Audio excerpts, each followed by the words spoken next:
The gentle clink, clink, clink of a silver spoon against a crystal champagne flute echoed through the vaulted ceilings of the estate.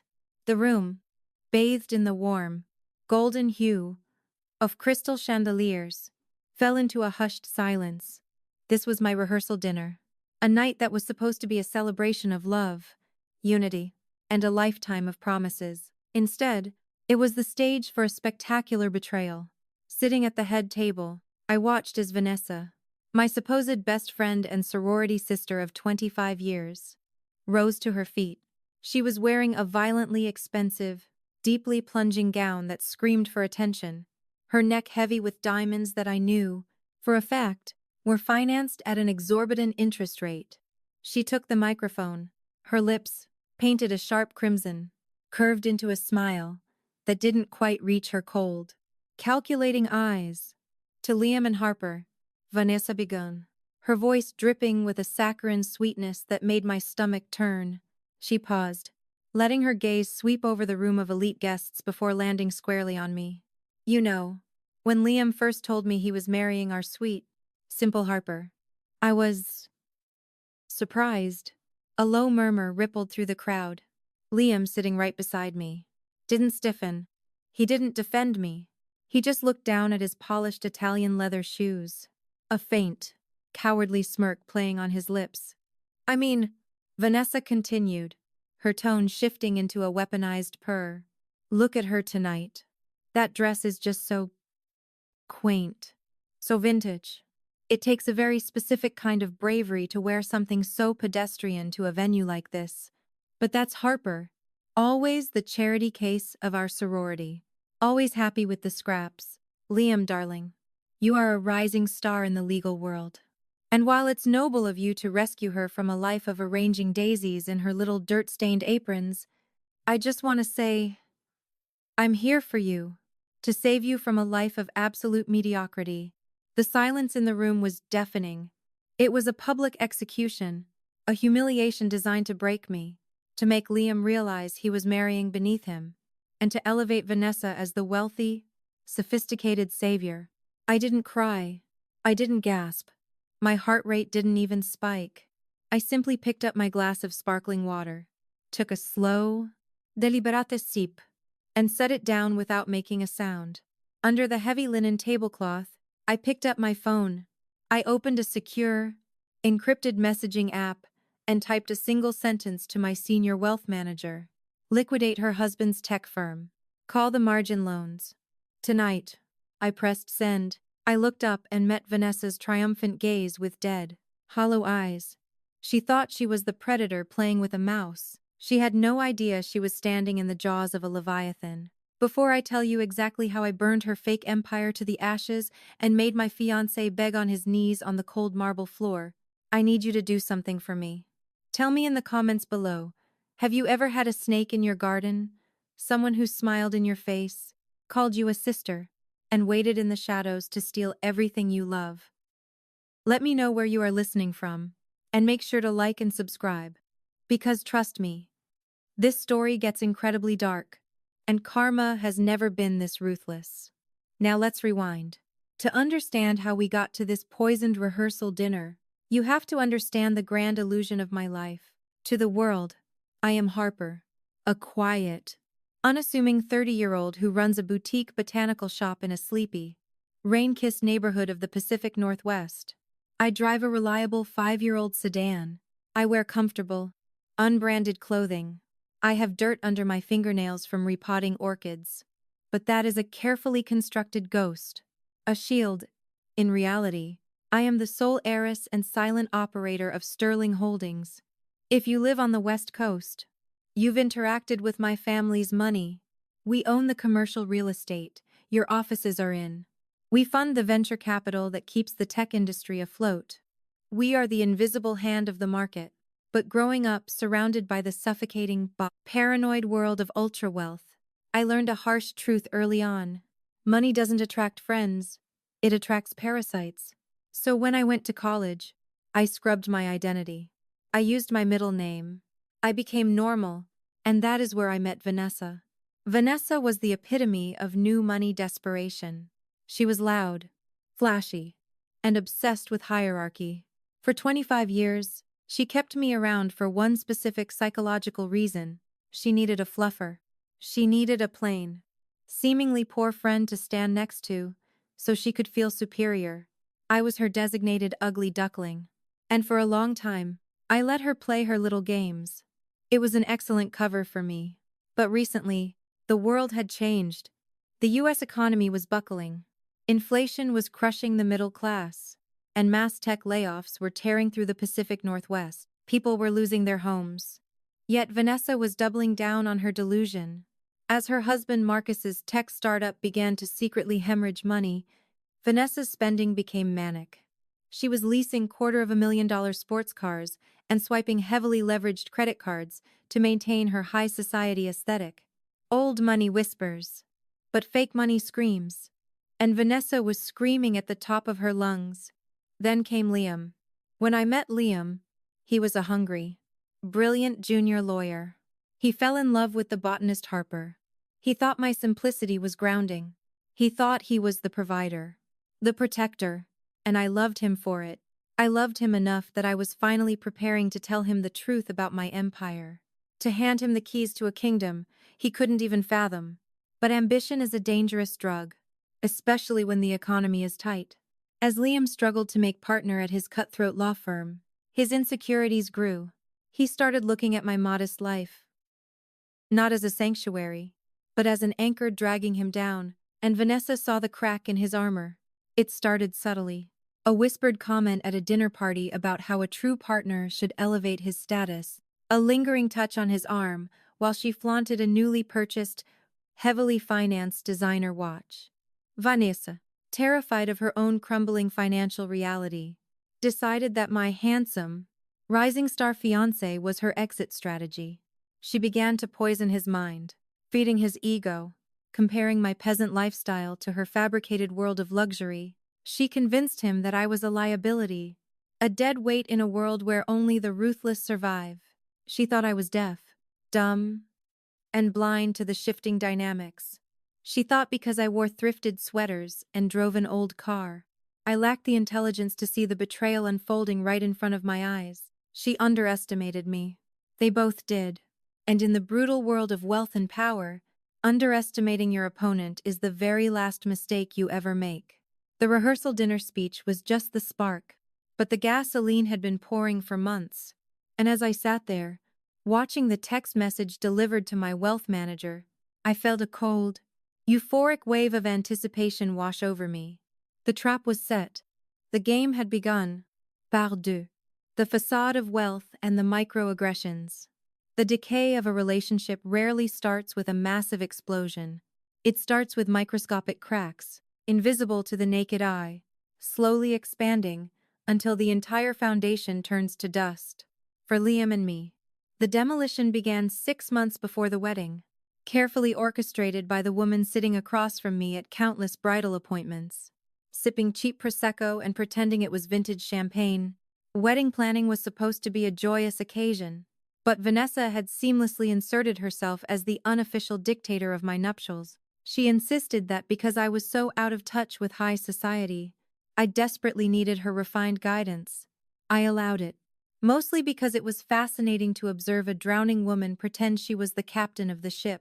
We were sitting in a stiflingly pretentious bridal boutique in downtown Bellevue. The air was thick with the scent of forced gardenias and the desperate sweat of commissioned saleswomen.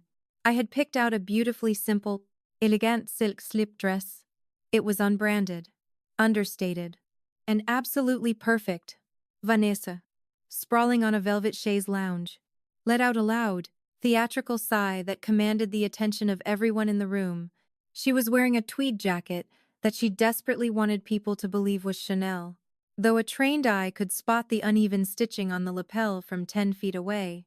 Resting on her lap was her prized possession, an oversized designer tote bag.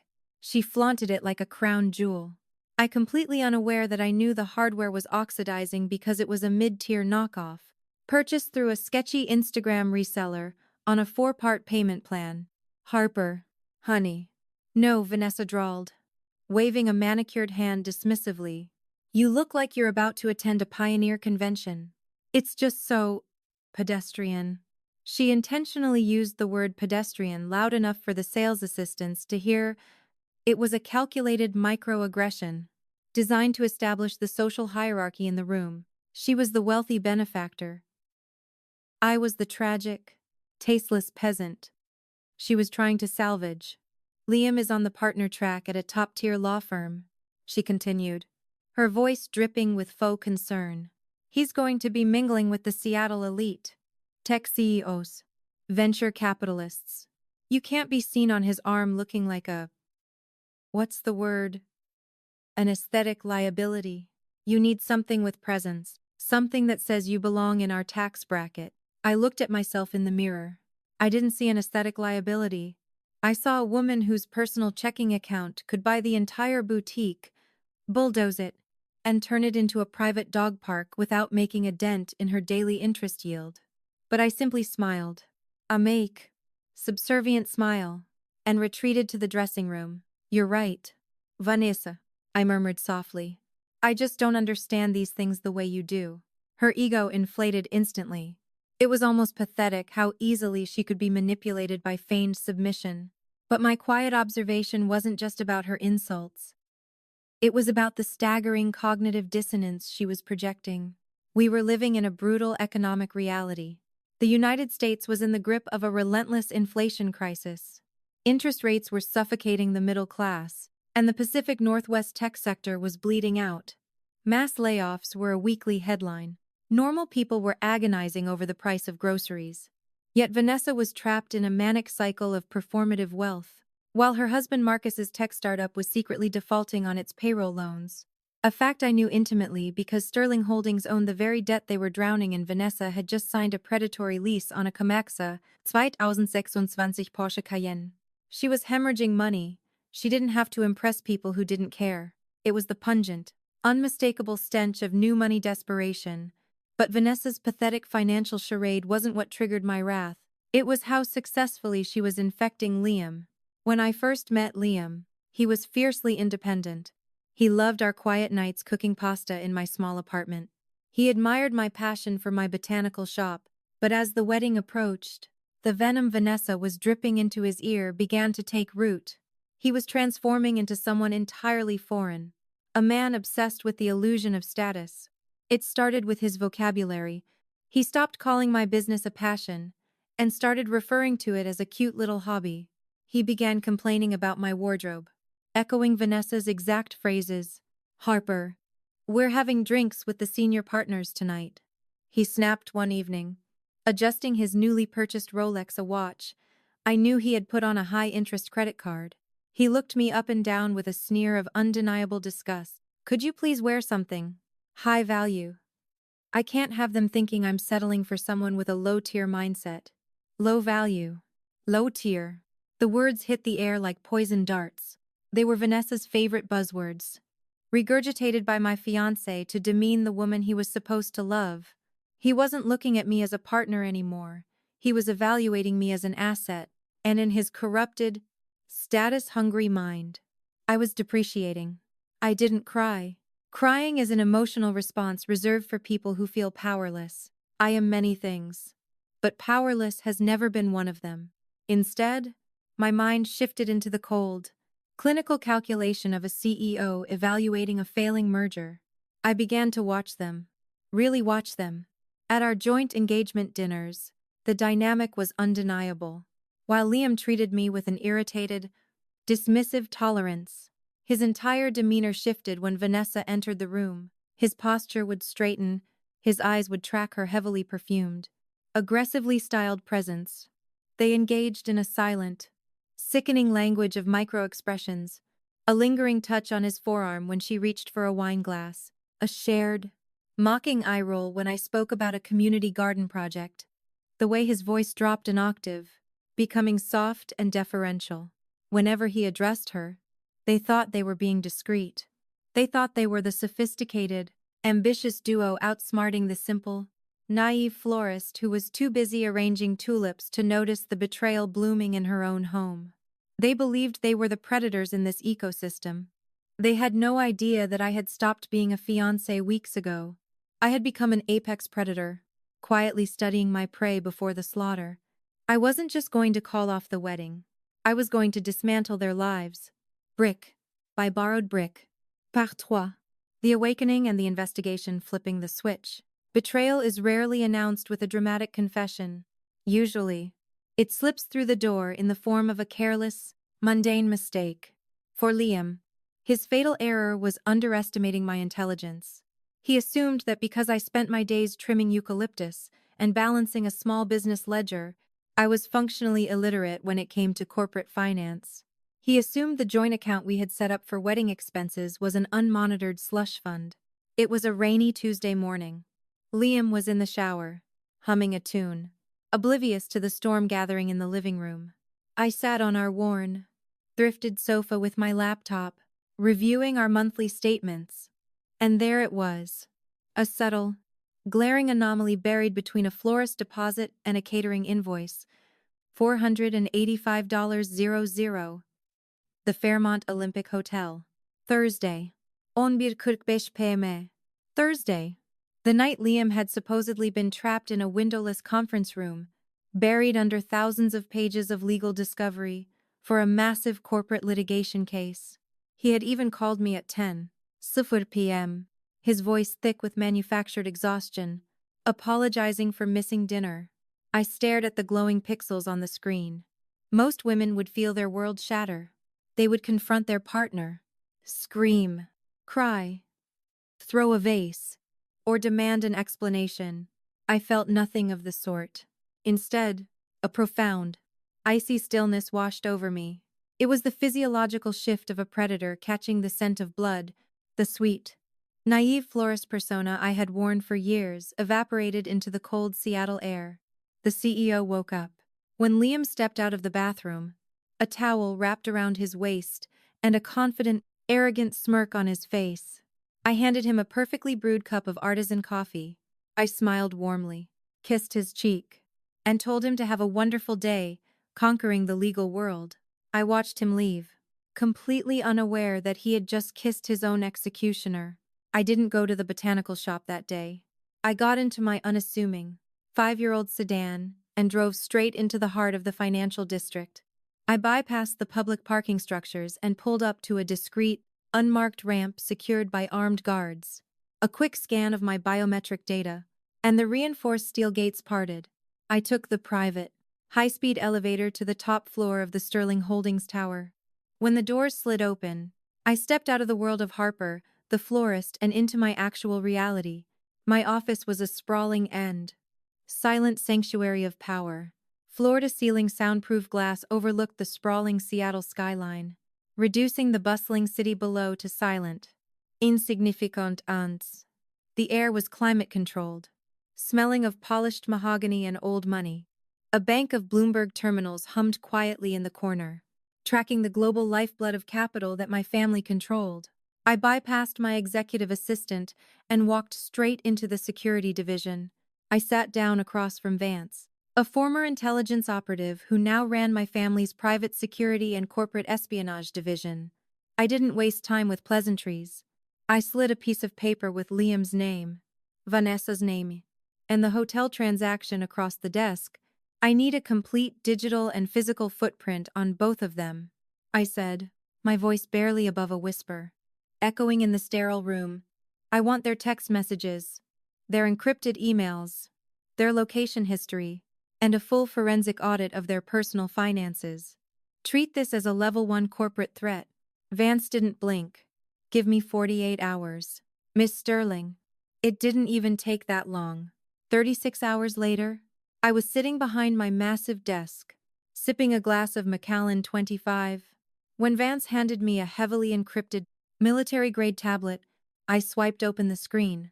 It was an absolute massacre of my supposed life. There were dozens of high-definition surveillance photos, Liam and Vanessa sneaking into boutique hotels, Liam and Vanessa having intimate lunches at Michelin-starred restaurants, paid for by Vanessa's heavily leveraged credit cards. But the photos were nothing compared to the text messages. Reading them was like peering into the minds of two deeply delusional, narcissistic parasites. Liam's texts were pathetic, dripping with a desperate hunger for validation. He referred to me as his safe placeholder, complaining about my poverty mindset and my embarrassing lack of ambition. But Vanessa's messages were the true masterpiece of delusion. She was playing the role of the tragic, ultra-wealthy heiress trapped in a loveless marriage. She promised Liam that she was going to divorce her husband, Marcus. She promised Liam that she would take her massive fortune and personally fund the $2 million buy-in required for Liam to start his own elite law firm. She was whispering sweet, golden lies into his ear, convincing him to drop me and marry her so they could rule the Seattle elite together. I set the tablet down and actually laughed. It was a dark, humorless sound that chilled the air in the room. Because Vanessa didn't have a massive fortune, she had a massive illusion. I turned my chair toward my Bloomberg terminal and typed in the ticker for Novatech, Marcus's software startup. As the financial architecture of their lives populated on my screen, I saw the rot. Marcus's company wasn't just failing, it was on life support. They had blown through their Series B funding 6 months ago. They were drowning in toxic mezzanine debt, missing payroll targets, and secretly defaulting on their corporate leases.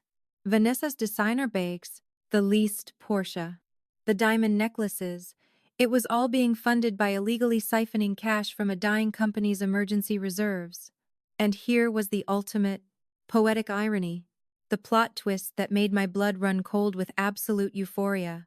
The primary creditor holding Novatech's senior secured debt, the shadow venture capital firm that was actively keeping Marcus out of Chapter 11 bankruptcy court and had the legal right to seize all of their personal assets the second they defaulted, was a subsidiary shell company called Aegis Capital. And Aegis Capital was wholly owned and operated by Sterling Holdings. By me, Vanessa was promising to steal money from a bankrupt company to fund my cheating fiancé's law firm, completely unaware that I owned the debt. I owned the company.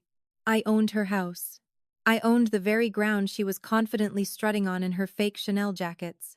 I looked out over the city. I didn't feel a shred of heartbreak anymore. Heartbreak is a human emotion, and in that moment, I was something else entirely. I was the architect of their impending doom. They thought they were playing a brilliant game of chess, maneuvering pieces to trap the naive little florist. They didn't realize I owned the board. I picked up my secure phone and dialed my lead corporate attorney. Prepare the margin calls. I whispered into the receiver, and draft a quiet directive to Liam's law firm. It's time to show them what real power looks like. Par quatre. The silent execution tightening the noose. There is a distinct difference between revenge and execution. Revenge is emotional. It is messy, loud, and driven by a frantic need for immediate validation. Execution, however, is a science. It is cold, methodical, and entirely invisible until the blade drops. I didn't want a dramatic confrontation in our shared apartment. I didn't want to scream at Liam or throw Vanessa's cheap replica bags onto the street. Crying is for the powerless. I wanted them to feel the slow, suffocating compression of their entire world collapsing, brick by borrowed brick, without ever knowing who was pulling the strings. The first phase of the operation was dismantling Liam's ego, Liam's entire identity. His fragile sense of masculine superiority was inextricably tied to his trajectory at his elite corporate law firm, Harrison, Croft and Vance. He thrived on the adrenaline of high-stakes mergers and acquisitions. He loved strutting into our apartment, smelling of expensive scotch, bragging about his billable hours and his proximity to power. He didn't realize that Sterling Holdings was the white whale his managing partners had been desperately trying to land for a decade. I arranged a secure, audio-only conference call with Richard Harrison, the senior founding partner. I used my encrypted corporate voice protocol, speaking not as Harper the florist, but as the executive director of the Sterling Family Trust. I informed Richard that we were finally willing to transfer our exclusive West Coast retainer to his firm, a contract worth roughly $40 million annually in billable hours. But I added a caveat. I told him our forensic analysts had noticed a disturbing lack of focus in his junior M&A talent pool. I specifically named Liam. I suggested that before we signed the contract, Liam needed to be heavily disciplined and reassigned to evaluate his resilience. The shift was instantaneous and brutal. The very next morning, Liam was abruptly stripped of all his high-profile tech merger accounts. He was moved out of his glass-walled corner office and relocated to a windowless basement room. His new assignment, a punitive, mind-numbing document discovery project for a defunct, bankrupt sanitation company facing a toxic waste lawsuit. He was ordered to manually review 80,000 pages of soil sample PDFs.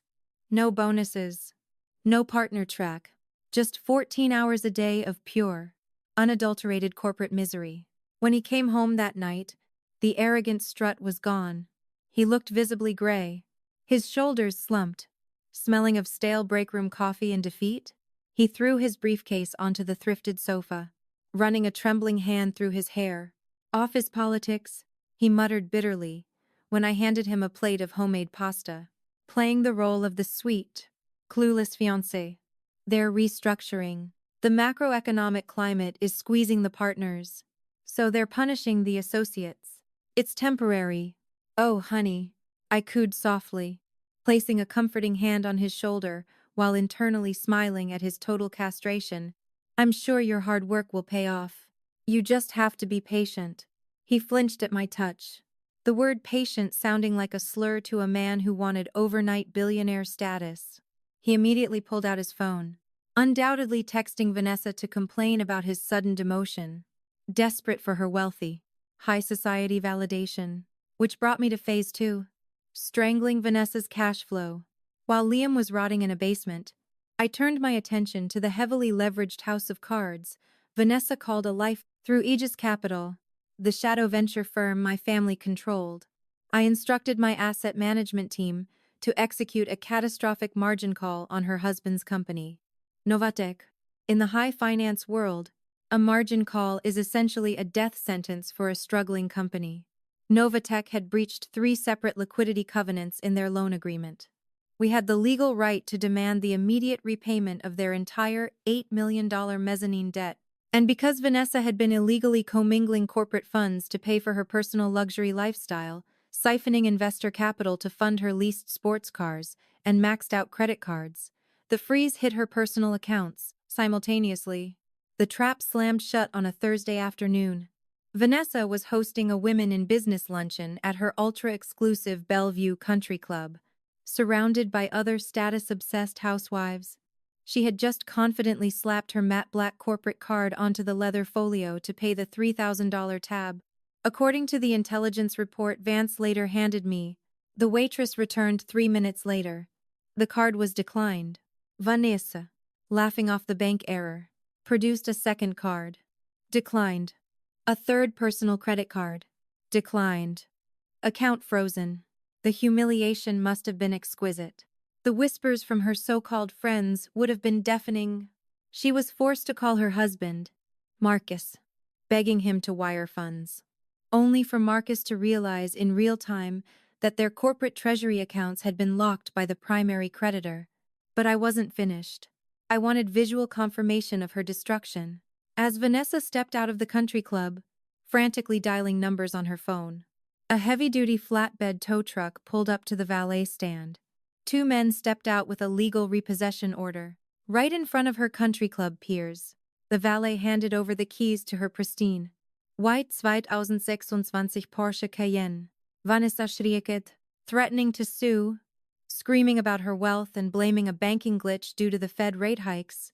But the repo men didn't care about her fabricated macroeconomic excuses. They hooked the $250,000 vehicle to the winch and dragged it away, leaving her stranded in her fake Chanel jacket in the Seattle drizzle. Over the next 3 weeks, the psychological toll on my 2 betrayers was magnificent to observe. My private servers captured the rapid degradation of their encrypted text messages. The romantic, arrogant plotting of their grand future vanished. Liam was exhausted, depressed, and terrified he was going to be fired. Vanessa was frantic, her husband's company spiraling into insolvency, her credit score decimated, her luxury items quietly being sold on consignment sites to make the mortgage payments she was now defaulting on. They began to turn on each other. Liam texted Vanessa, begging her to finalize her divorce and bring her massive settlement to save him. Vanessa, terrified of exposing her absolute poverty, deflected. snapping at him for being a failure who couldn't even maintain his partner track. The toxic romance they built on a foundation of greed was curdling into mutual resentment. Yet neither of them suspected me. How could they? To them, I was just Harper, the simple, low-value botanist who spent her evenings researching affordable flower arrangements for our upcoming wedding. They thought they were victims of a brutal U.S. economic recession, oblivious to the fact that they were locked inside a perfectly designed slaughterhouse. And I was holding the only key, but isolation and financial ruin weren't enough. They had tried to make a fool of me. They wanted to steal my future. So I decided to give them a taste of hope. I was going to let them think they had finally outsmarted me, setting the stage for the most devastating, inescapable, public execution possible. Un par cinq. The trap closes the illusion of victory. There is a fascinating psychological phenomenon that occurs when a narcissist is backed into a corner. Instead of self-reflection or surrender, they double down on their delusions. They construct an alternate reality, desperately trying to manipulate the people around them to bridge the gap between their fabricated grandiosity and their impending ruin. As the financial asphyxiation tightened around Vanessa and Liam, their behavior became dangerously erratic. Through the encrypted surveillance streams, Vance routed directly to my secure tablet. I watched the final, pathetic stages of their crumbling alliance. They met at a mid-tier coffee shop in the suburbs, a stark downgrade from the Michelin-starred hotel bars they used to frequent. Vanessa looked hollowed out. The heavy designer makeup couldn't hide the dark circles under her eyes or the frantic, jittery way she clutched her paper cup. Liam looked equally atrocious. His posture permanently curled inward from the crushing weight of his 14-hour basement shifts at the law firm. "We need to move the timeline up," Vanessa hissed, her voice trembling with barely suppressed panic. "Marcus is completely losing his mind over the company. The feds or the creditors are going to lock down our personal accounts any day now. You need to secure the capital for your firm now. Liam, we need to get out." Liam rubbed his temples, a gesture of profound exhaustion. "I can't get a business loan right now. Vanessa, the U.S. credit markets are entirely frozen. The Fed rate hikes have killed commercial lending unless you have massive collateral. I don't have collateral.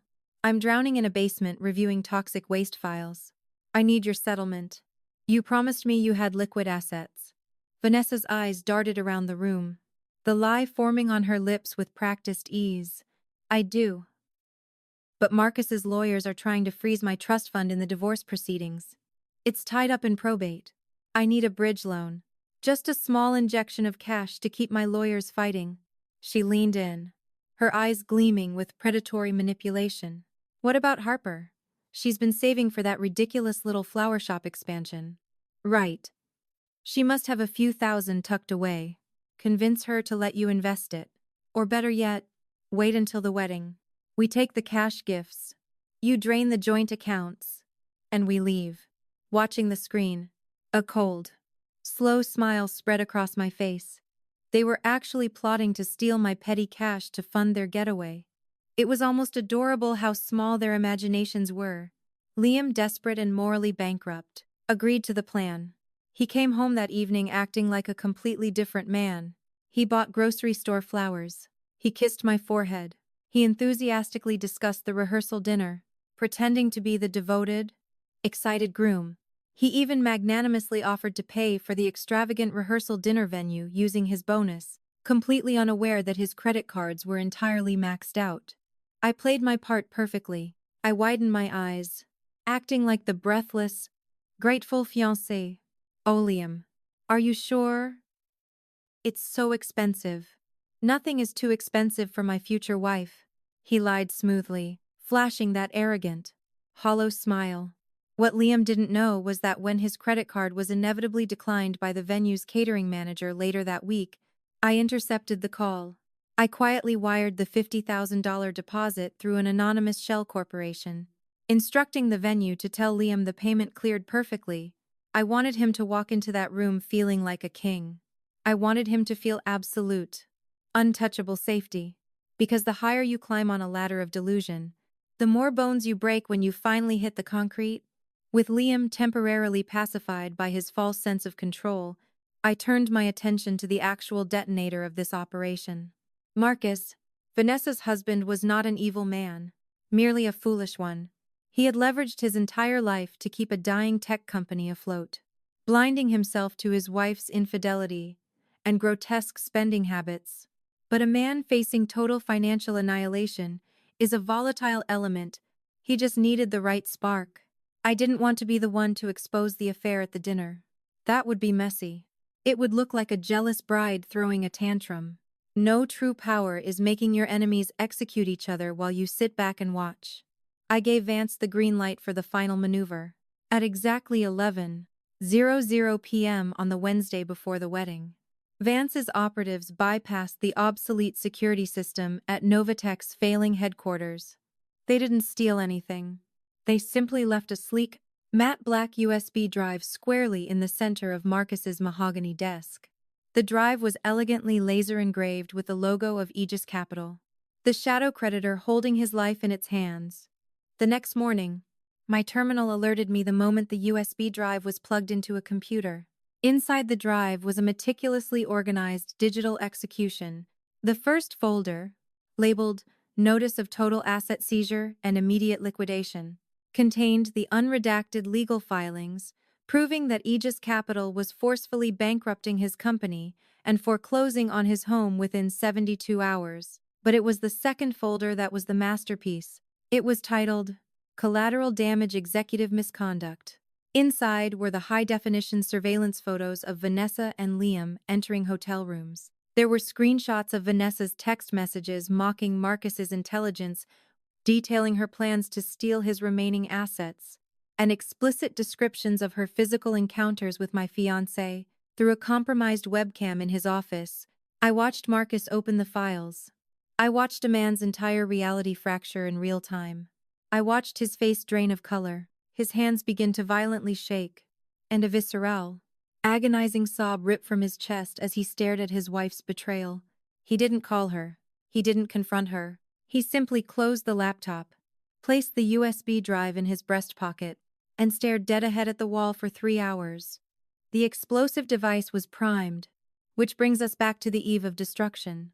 The rehearsal dinner was held in the glass-enclosed conservatory of an opulent, historic estate overlooking the Puget Sound. The rain lashed against the glass, matching the dark, electric tension in the air. I arrived wearing the simple, unbranded vintage silk dress Vanessa despised so much. I wore no jewelry, save for a delicate silver chain.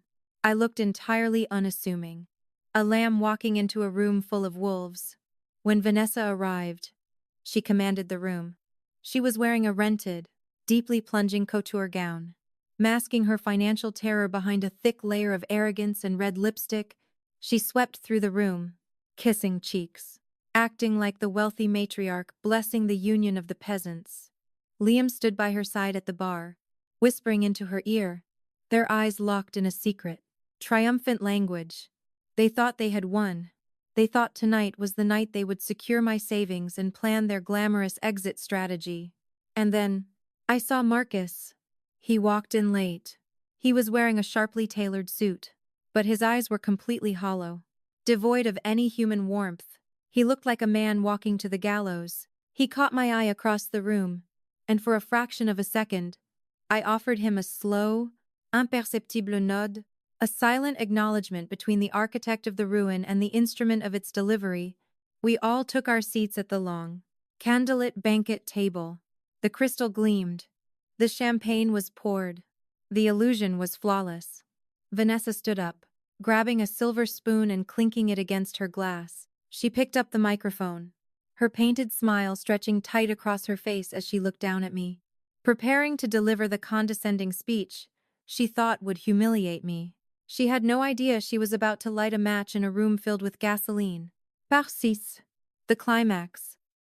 The rehearsal dinner humiliation. The room was bathed in the dim, golden glow of hundreds of floating candles, reflecting against the rain-streaked glass of the conservatory. To an outsider, it was a picture of absolute elegance. But to me, it was a perfectly constructed coliseum, and the gladiators had just walked onto the sand, entirely blind to the lions waiting in the shadows. We come full circle to the moment the facade cracked. Vanessa stood at the head of the banquet table, the microphone clutched tightly in her manicured hand. The clinking of her silver spoon against the crystal flute faded, leaving a heavy, expectant silence in its wake. She looked down at me, her eyes gleaming with a toxic mixture of pity and triumph. To Liam and Harper, she purred, her voice amplified, echoing off the glass walls. You know, when Liam first told me he was marrying our sweet, simple Harper, I was surprised. I watched the crowd, Liam's conservative, upper-middle-class parents exchanged a slightly uncomfortable glance. My side of the table, populated by a few hired actors playing my extended family to maintain my cover, remained perfectly stoic. Liam simply stared at his plate, the cowardly smirk playing on his lips. I mean, look at her tonight, Vanessa continued, gesturing broadly toward my unbranded vintage silk gown. It takes a very specific kind of bravery to wear something so pedestrian to a venue like this. But that's Harper, always happy with the scraps. She turned her gaze to Liam, softening her voice into a theatrical, breathy whisper that made my skin crawl. Liam, darling, you are a rising star. You carry the weight of immense ambition. And while it's noble of you to rescue her from a life of arranging daisies, I just want to say, I am here for you. We all are, to ensure you never have to settle for a life of absolute mediocrity. She paused, expecting a polite ripple of applause, or perhaps for me to burst into tears and run from the room. I didn't blink. I didn't reach for a tissue. Under the heavy linen tablecloth, my thumb hovered over the encrypted messaging app on my phone. Liquidate her husband's tech firm. Call the margin loans. Tonight. Send. I picked up my sparkling water, took a deliberate sip, and set it down. Then I slowly shifted my gaze past Vanessa and locked eyes with Marcus, her husband, who was sitting at the far end of the table. He looked like a reanimated corpse. His skin was gray, his jaw clenched so tightly, I thought his teeth might shatter. I gave him a single, microscopic nod. Marcus stood up. The sudden scraping of his heavy wooden chair against the marble floor was like a gunshot in the quiet room. Vanessa turned to him, her condescending smile faltering for a fraction of a second before she recovered. Oh, Marcus, darling, did you want to add to the toast? She held the microphone out, fully expecting him to validate her wealthy, high society charade. Marcus didn't take the microphone immediately. He walked slowly, heavily, toward the head table. When he reached Vanessa, he snatched the microphone from her hand with such violent force that she stumbled backward, her rented heels catching on the hem of her plunging couture gown. Marcus, she hissed, her eyes darting nervously toward the wealthy guests. What are you doing? I am adding to the toast, Marcus said. His voice wasn't amplified just by the speakers. It was amplified by a deep, hollow, soul-crushing rage. He reached into the breast pocket of his tailored suit jacket and pulled out a thick stack of folded papers, printouts, the high-definition evidence I had so generously provided him via the USB drive. My beautiful, sophisticated wife just spoke about not settling for mediocrity. Marcus began, his voice trembling violently. She spoke about ambition, so I thought it would be fitting to share exactly what her ambition looks like behind closed doors. He unfolded the first piece of paper. Liam, sitting beside me, suddenly stiffened. The smug arrogance melted off his face, replaced by the pale, clammy sheen of absolute terror. This, Marcus said, holding up a printout, is a text message sent from Vanessa to Liam, our esteemed groom. On Tuesday at 2:00 p.m. Marcus brought the paper closer to his face and read it verbatim, his voice echoing brutally across the silent room. I can't stand looking at Marcus anymore. He's a weak, failing, pathetic excuse for a man. Just hold on a little longer, baby. Once I force the divorce and take my massive settlement, I'll fund your law firm. We'll leave the simpleton florist behind and take over the city. A collective, horrified gasp ripped through the room. Liam's mother covered her mouth, her eyes wide with shock. A glass shattered somewhere in the back as a guest dropped their drink. Marcus. Stop. Vanessa shrieked, all pretense of elegance vanishing. She lunged for the papers, her face contorted in sheer panic. Marcus stepped back, shoving her away with a rigid forearm. "Don't you ever touch me again?" he roared, the raw agony in his voice, silencing her instantly. He turned back to the crowd, flipping to the next page. "Oh, it gets better. Here is a text from Liam to my wife." He locked eyes with my trembling fiancé. "Harper is so painfully clueless. She's just a safe placeholder until we can finalize the timeline. I'm booking the Fairmont for Thursday. Use the corporate card."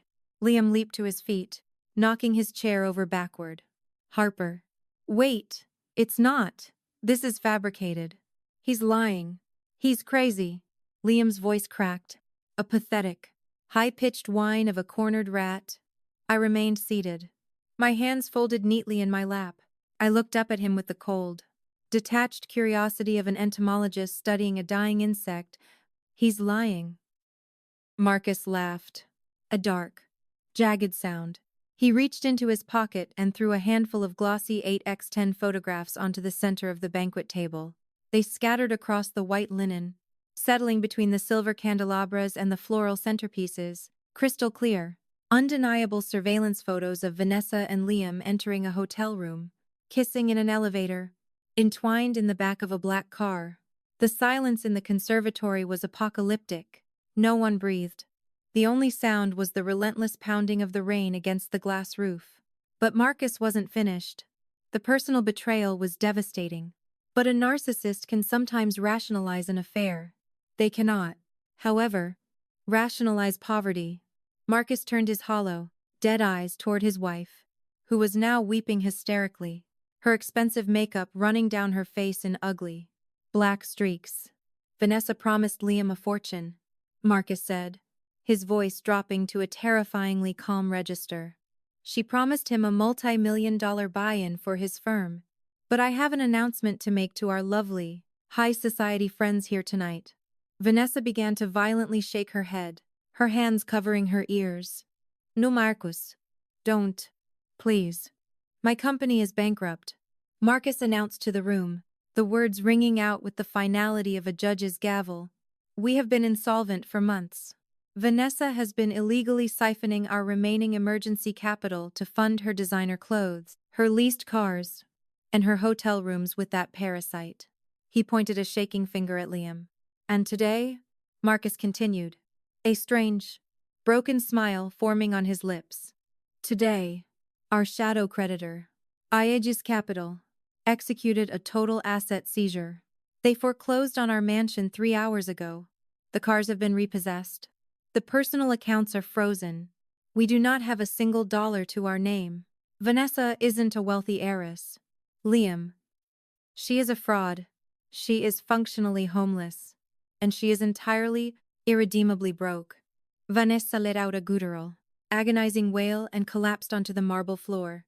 Her legs simply gave out. She crumpled into a heap of rented silk and fake diamonds, sobbing into her hands as the reality of her total destruction finally crashed down upon her.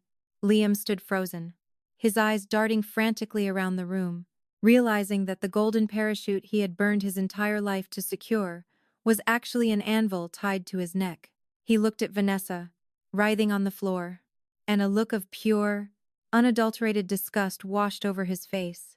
He had thrown away a devoted fiancé for a bankrupt fraudulent illusion.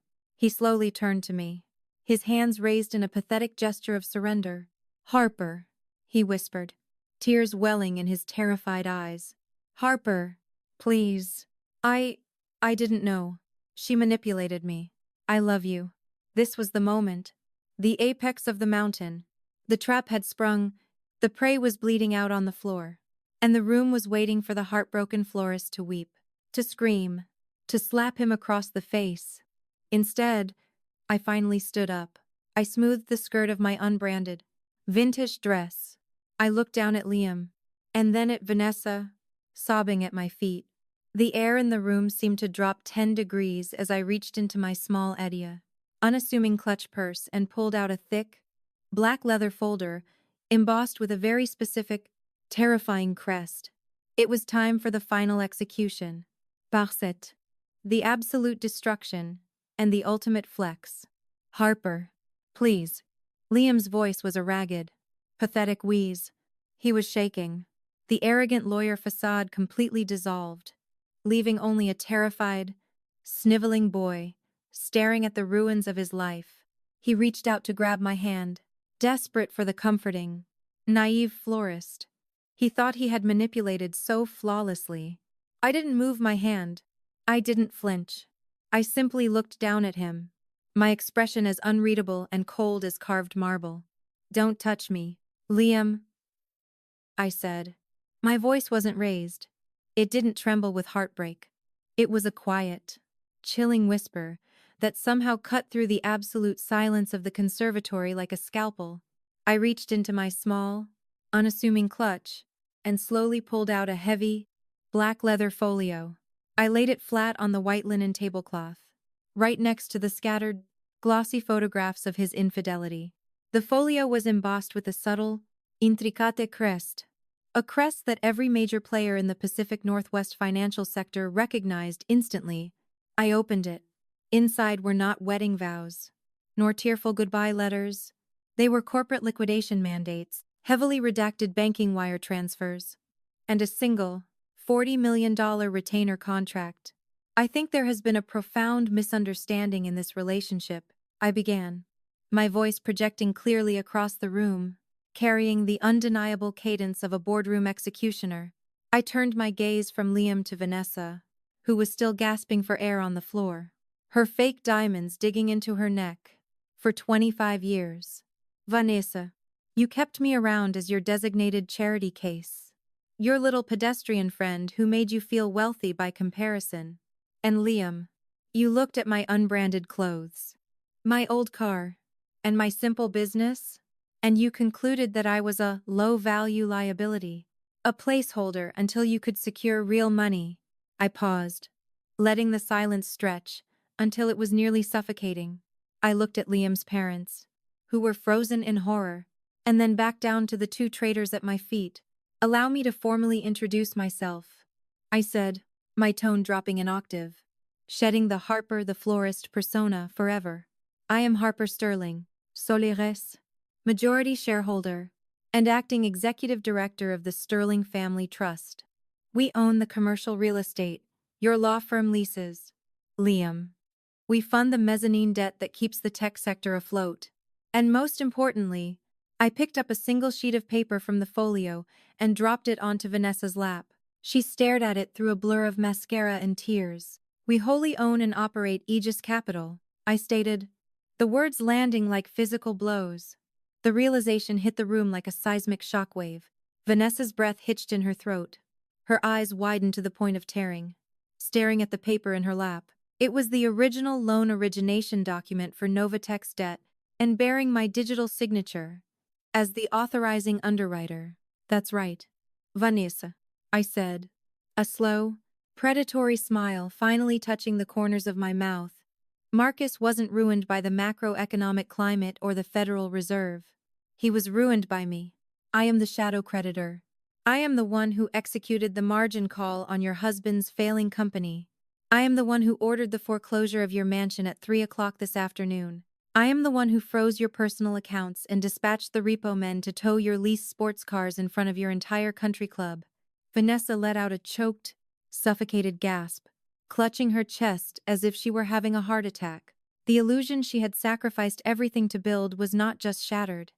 It was violently pulverized by the very woman she had spent decades mocking. You thought you were a predator, Vanessa, I whispered, leaning slightly over the table, my eyes burning into her shattered soul. You are nothing but a bankrupt fraud in a rented dress. You don't have a massive settlement to give him. You have negative equity and a mountain of legal liabilities. I turned my attention back to Liam, whose face had gone from gray to a sickly jad, translucent white. He was hyperventilating, his eyes darting frantically between me and the sterling crest on the folder. The crushing, agonizing realization of what he had thrown away was visibly tearing his mind apart. He had betrayed a billionaire heiress for a woman drowning in debt. And you, Liam, I continued, my voice merciless. You wanted so desperately to be a partner. You wanted high-value status. Did you really think it was office politics that got you sent to the basement to review toxic waste files? I slid the $40 million retainer contract across the table. It was signed by Richard Harrison, his managing partner. I am the whale your firm has been begging to land for a decade, I said coldly. I had one private phone call with Richard. I told him your moral compass was defective. I ordered your demotion. And just before I walked into this venue tonight, I called him again. I informed him of this little scandal. I tapped the explicit photos. As of this exact moment, you are formally terminated from Harrison, Croft and Vance. Furthermore, I have leveraged my network to ensure you are blacklisted from every major corporate firm on the West Coast. Your career in this city is over. Liam fell to his knees. It was a literal, physical collapse. His legs gave out, hitting the cold marble floor with a sickening thud. He clasped his hands together in a prayer motion, tears streaming freely down his face. Harper. God, Harper. Please. He sobbed, his voice completely broken. I was stupid. I was out of my mind. I love you. We can fix this. Please. I'm begging you. You can't leave me with nothing. You did this to yourself. Liam, I replied, stepping back from the table. You wanted to hunt for gold, but you were too blind to realize you were already sleeping in the vault. Vanessa, crawling on her hands and knees, desperately reached out to grab the hem of my simple silk dress. Harper, please. We're sisters. You can't do this. I have nowhere to go. I looked down at her hand, and then directly into her panicked, bloodshot eyes. Karma doesn't care about sisterhood, Vanessa. And she certainly doesn't accept credit cards. I didn't wait for a response. I turned my back on them. The silence in the room was absolute, broken only by the pathetic, echoing sobs of two people who had entirely destroyed their own lives. I walked down the center aisle of the conservatory, my head held high, my posture impeccable. No one moved to stop me. The guests parted like the Red Sea, staring at me with a mixture of absolute terror and profound respect. I stepped out of the heavy glass doors into the cool, rain-washed Seattle night. A sleek, midnight black, chauffeur-driven luxury sedan was idling at the curb, its headlights cutting through the mist. My private security detail opened the rear door, holding an umbrella over my head. I slid into the plush leather interior, the door closing with a solid, expensive thud, entirely blocking out the sounds of the ruined rehearsal dinner.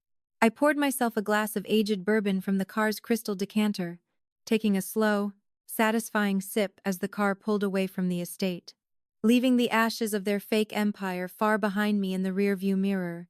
And that, my friends, is how you execute a flawless, financial checkmate. Before we wrap up, I need to talk directly to you, the ones listening right now who have ever been made to feel small, the ones who have been mocked for being humble, or betrayed by the people you trusted most. Never let their arrogance convince you that you are weak. Silence is not submission, it is preparation. And sometimes, the absolute best revenge is letting the trash take itself out while you quietly buy the landfill.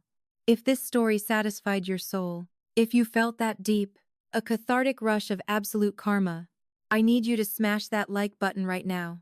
Leave a comment down below. What was the most satisfying moment of the story for you? What would you have done differently? Don't forget to subscribe and hit the notification bell so you never miss a tale of revenge, betrayal, and ultimate justice. Thank you for tuning in to the dark side of high society. Stay sharp, trust no one, and I will see you all in the next video.